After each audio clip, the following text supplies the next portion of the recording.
Hello everyone. 1973 में producer director Chetan Anand की एक मूवी आई थी, हंसते जख्म। ब्यूटीफुल मूवी, नवीन निश्चल और प्रिया राजवंश की। बाय द वे, प्रिया राजवंश वाज आल्सो फ्रॉम शिमला। उस फिल्म के गाने लिखे थे मशहूर शायर गीतकार कैफी आजमी ने, और म्यूजिक डायरेक्टर थे मेलोडी किंग मदन मोहन। उस फिल्म का एक गीत खास करके मेरा फेवरेट है, जिसे गाया था लता मंगेशकर ने।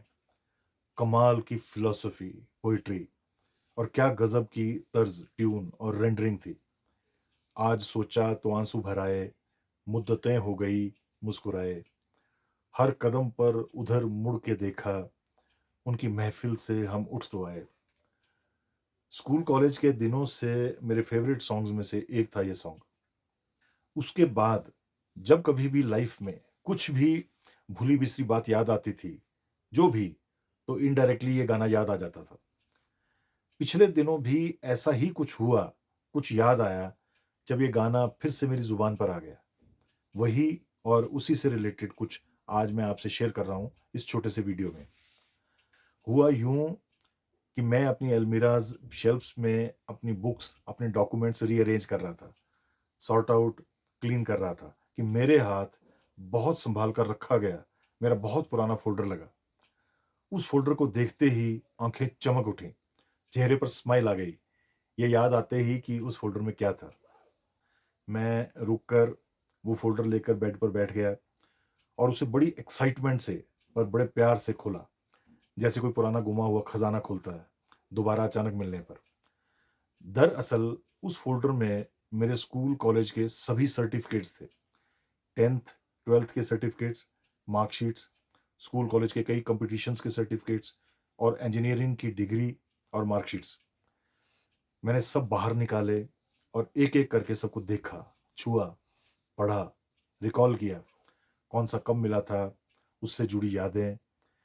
मैंने शायद वो फ़ोल्डर 15-20 साल बाद खोला था। बाय चांस कभी ज़रूरत ही नहीं पड़ी थी। फिर अचानक कुछ दिमाग में आया, जिसकी वजह से, जैसे मैंने अभी आपसे कहा, वो गाना याद आ गया। आज सोचा तो आंसू भर आए।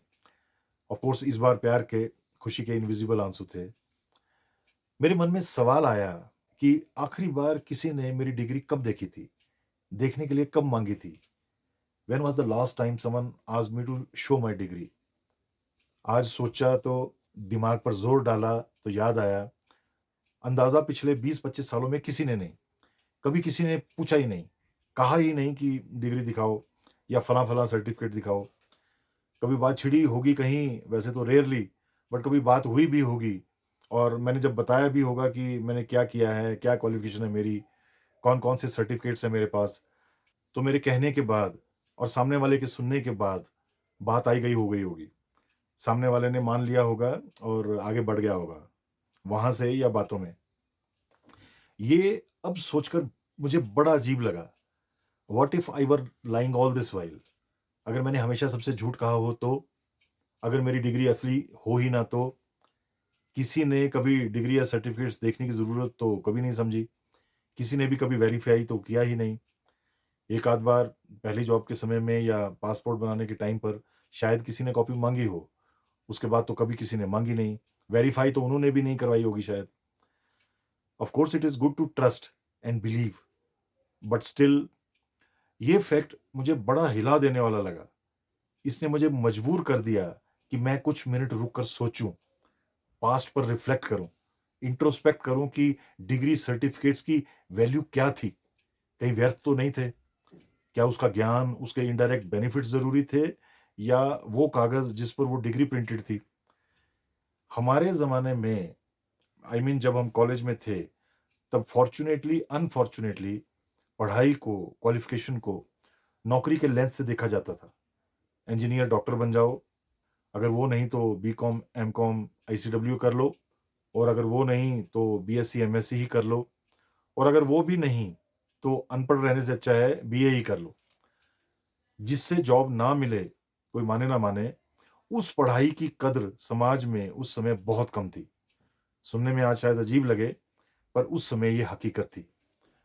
ऑफ कोर्स ये उस समय के समाज की और उसकी सोच उसके डायनामिक्स की एक हकीकत थी। आपके मन में ये सवाल भी आ सकता है कि अगर एम्प्लॉयमेंट वर्दी क्वालिफिकेशन की ही इज्जत थी, तो वैसा ना हो पाने की स्थिति में आर्ट्स में पढ़ने पढ़ाने की भी मजबूरी क्या थी? वो शायद इसलिए क्योंकि अनपढ़ होना या कम पढ़ा लिखा होना भी एक स्टिग्मा जैसा था उस समय। कुछ ही दशक पहले आजाद हुए गरीब देश को पेट भरने की जल्दी थी, वो प्रायोरिटी थी। हिस्ट्री, लैंग्वेजेस, इकोनॉमिक्स, साइंसेज में विशेष रुचि नहीं थी।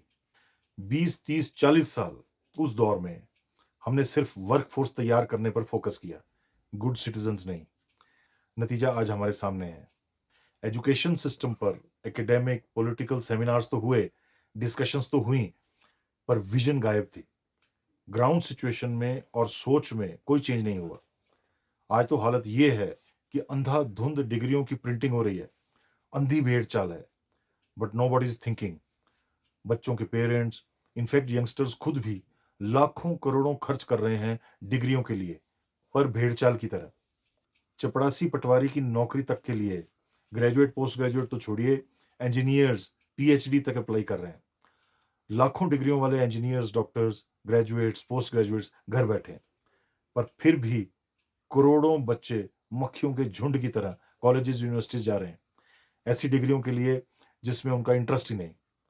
90% स्टूडेंट्स तो ऐसे हैं जो टाइम पास करने या घुटन को कम करने के लिए, बिजी रहने के लिए कॉलेज, यूनिवर्सिटीज जा रहे हैं, आगे पढ़ रहे हैं। उन्हें पता है कि टनल की दूसरी तरफ क्या है, पर वो आज चैन से जीना चाहते हैं, एक सुखद मृग तृष्णा में, कोई अल्टरनेटिव विजन की एब्सेंस में। ऐसा कहा जाता है कि पढ़ाई से भले नौकरी ना मिले, ज्ञान मिलता है, कॉन्फिडेंस मिलता है, मेंटल ग्रोथ होती है। पर सोचने पूछने वाली बात यह है कि क्या ये सब, यानी ज्ञान, कॉन्फिडेंस, मेंटल ग्रोथ, सिर्फ डिग्रीज, डिप्लोमाज, सर्टिफिकेट से मिलते हैं? फिर वो चाहे किसी भी स्ट्रीम के हों, जिसमें इंटरेस्ट हो ना हो। क्या यही स्ट्रक्चर्ड पढ़ाई करनी जरूरी है? पूरी दुनिया में झांकिए, देखिए कि पढ़ाई किस रूप में है। ज्ञान, कॉन्फिडेंस, ग्रोथ के रूप में, या हौवे के रूप में, जैसे यहां है। डेवलप्ड कंट्रीज में आज हालत ये है कि बेसिक एजुकेशन के बाद बच्चे, नौजवान वही पढ़ते हैं जो पढ़ना चाहते हैं, तभी पढ़ते हैं अगर दिल से इच्छा जागे। कोई भेड़चाल नहीं, कोई जबरदस्ती नहीं, कोई मजबूरी नहीं, कोई स्टिग्मा नहीं। इंजीनियर्स, डॉक्टर, साइंटिस्ट की कोई एक्स्ट्रा कदर नहीं, किसी काम की दूसरे काम से कम कदर नहीं।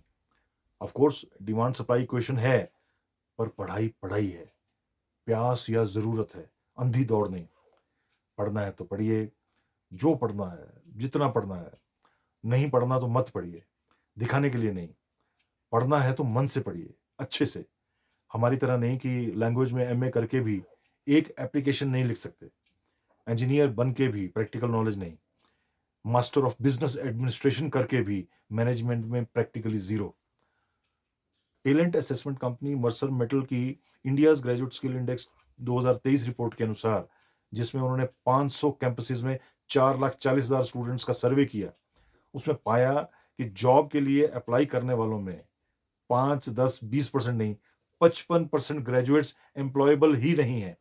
यानी इस लायक ही नहीं है कि उन्हें इंडस्ट्री डिमांड्स के मद्देनजर रिक्रूट करने के बारे में कंसिडर भी किया जा सके।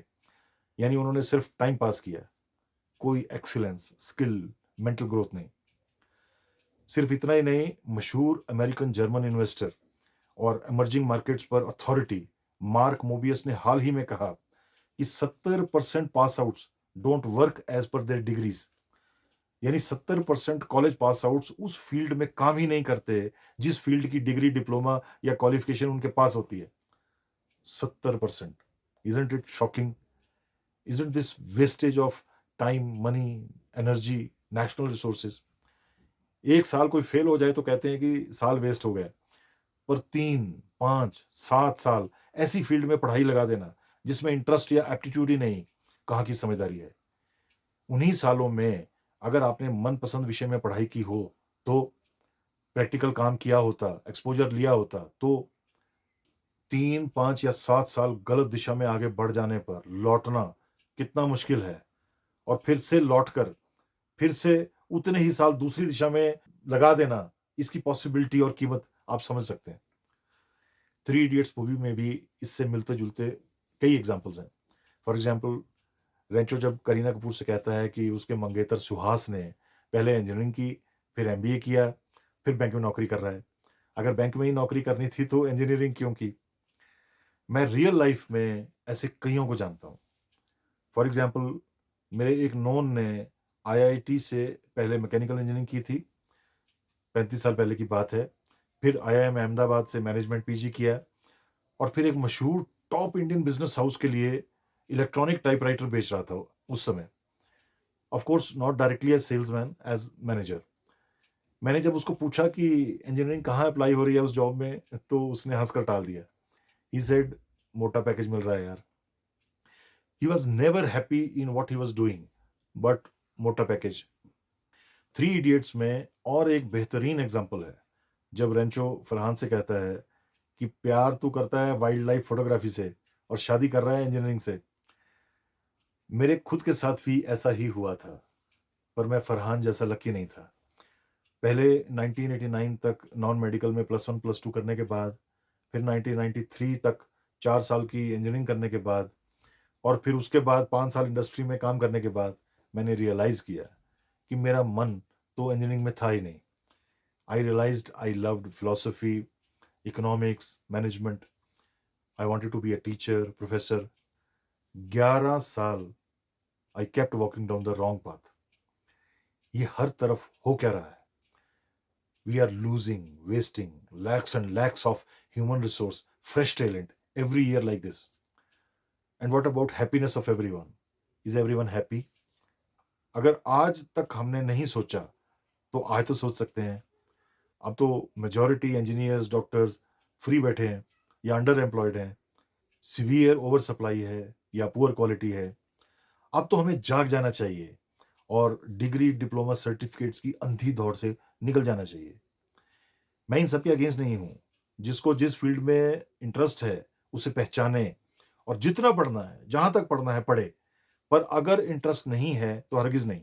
सिर्फ भेड़-चाल में नहीं, लोग क्या कहेंगे इसलिए नहीं। आजकल तो ऐसे कई साइकोलॉजिकल टेस्ट निकल आए हैं, जिनसे आप रीज़नेबली एक्यूरेटली पता लगा सकते हैं कि 16 टाइप की ब्रॉड पर्सनैलिटी टाइप्स में से आपकी पर्सनैलिटी कौन-सी है। आप किन-किन प्रोफ़ेशंस के लिए परफ़ेक्ट मैच हैं। साइकोलॉजिकल टेस्ट को भी छोड़िए, बच्चे से पूछिए, वो क्या बनना चाहता है, करना चाहता है। बेसिक एजुकेशन 10th तक इनफ है, एजुकेटेड कहलाने के लिए, एजुकेटेड होने के लिए। पर उससे ऊपर कोई ज़ोर ज़बरदस्ती नहीं होनी चाहिए। उसके बाद वही जो उसका दिल करे, रूह करे, इंटरेस्ट हो, फिर भले पीएचडी कर लो। मानता हूँ पढ़ाई इंपॉर्टेंट होती है, सोचना सिखाने के लिए, पर्सनैलिटी तराशने के लिए, मेंटल ग्रोथ के लिए। पर कितनी पढ़ाई और किस फील्ड में? क्या इनफॉर्मल पढ़ाई और एक्सपोज़र से मेंटल ग्रोथ नहीं होती? पर्सनैलिटी डेवलपमेंट नहीं होती? मुझे याद है किसी वजह से मैं Indira Gandhi national open university से कॉरेस्पॉन्डेंस एमबीए मार्केटिंग पूरी नहीं कर पाया, एग्जाम्स नहीं दे पाया, करीब 20 साल पहले।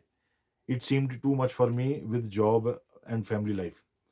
पर चूंकि मार्केटिंग मैनेजमेंट स्ट्रेटजी में मेरी प्यास थी, इंटरेस्ट था, मैंने आने वाले कई सालों तक एमबीए की किताबें पढ़ना जारी रखा, अपनी पेस पर। ना केवल एमबीए सिलेबस की सारी किताबों का नाम पता करके खरीद कर उन्हें शिद्दत से मैंने पढ़ा, समझा, बल्कि दर्जनों रिकमेंडेड और रिलेटेड किताबों को भी खरीदा, पढ़ा, सिर्फ ज्ञान के लिए, प्यास मिटाने के लिए। एग्जाम नहीं दिए। एकलव्य की तरह। अर्जुन सर्टिफाइड थे, एकलव्य नहीं थे। कर्ण भी सर्टिफाइड नहीं थे। पर दुनिया जानती है हकीकत। नवाजुद्दीन सिद्दीकी एक केमिस्ट थे बिफोर टर्निंग एक्टर। गुलजार ऑटोमोबाइल मैकेनिक थे, लिरिसिस्ट, राइटर, डायरेक्टर बनने से पहले। हर्षा भोगले आईआईएम से एमबीए थे, पर सेलिब्रेटेड क्रिकेटर, कमेंटेटर बने। इसी तरह चेतन भगत इंजीनियर और एमबीए हैं, पर सेलिब्रेटेड राइटर का काम कर रहे हैं। अरुंधति रॉय ट्रेंड आर्किटेक्ट हैं, पर नॉवलिस्ट, एक्टिविस्ट बनी।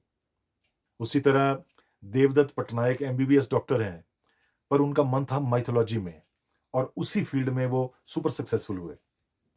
इवन अनुराग कश्यप, आप सरप्राइज होंगे, जूलॉजी में पढ़ाई की उन्होंने और बाद में मूवीज की तरफ बढ़े।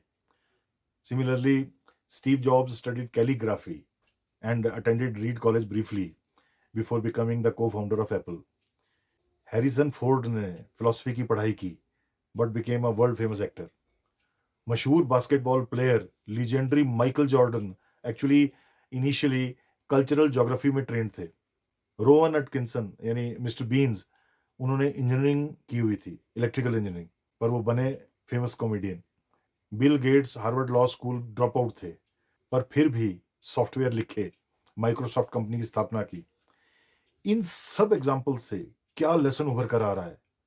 वो ये कि एक बेसिक एजुकेशन के बाद अपने मन की सुने, सोच समझ कर चुने, खुद को भीड़ चाल में मत झोंके, खुद को कोड़े नहीं मारे, वो करें जिसमें मन हो, रूह हो।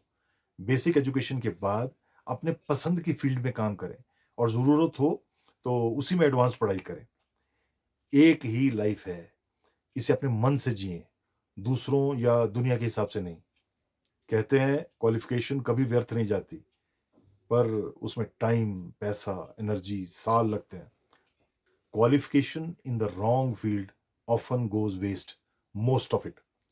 आपकी मेंटल एक्सरसाइज करवाती है बस, पर वो करने के तो और भी कई तरीके हैं। वो तो आप अपनी पसंदीदा फील्ड में भी कर सकते हैं, इनफॉर्मल लर्निंग में, एक्सपोजर में बेटर कर सकते हैं। सचिन तेंदुलकर, धीरूभाई अंबानी सिर्फ 10th पास थे। Kapil Dev had left the college to focus on cricket. Zee के फाउंडर सुभाष चंद्रा 10th पास हैं।